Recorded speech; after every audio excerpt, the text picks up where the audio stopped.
Just in time je jeden z kľúčových princípov lean managementu, ktorý revolučne zmenil spôsob, akým firmy po celom svete riadia svoje výrobné procesy.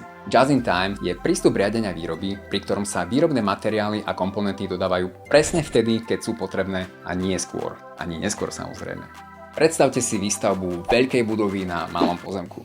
V tradičnom modeli stavebné firmy tratia množstvo času a samozrejme peňazí neustálym presúvaním naskladneného materiálu, ktorý každý deň zavádza niekde inde.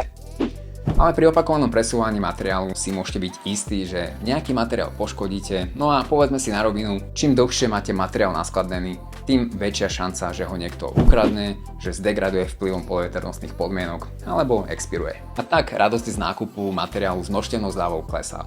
Distribútor ho nechce držať na svojich skladoch a uvoľňovať postupne, preto ho doručujú hneď a všetok.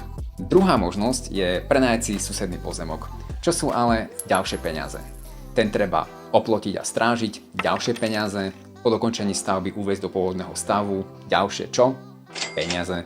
Spôsob zásobovania just in time tieto problémy eliminuje. A hej, vyžaduje si to veľkú dávku disciplíny a umenie plánovať, ale veľké firmy naprieč priemyslami tým šetria milióny. Just in time má ale aj rizika.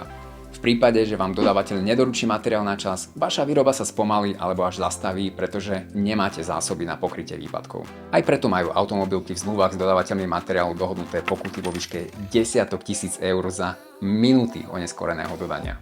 Just in time už nie je záležitosť iba automobiliek a strojárenských firiem.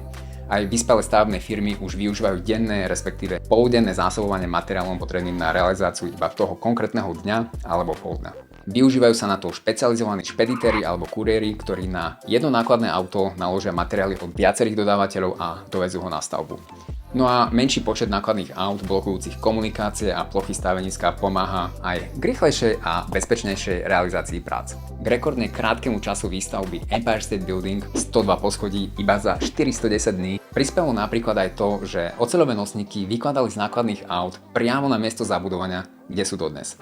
Žiadne zbytočné prekladanie z miesta na miesto. Ako som spomínal, vyžaduje si to veľkú disciplínu a umenie dobre plánovať.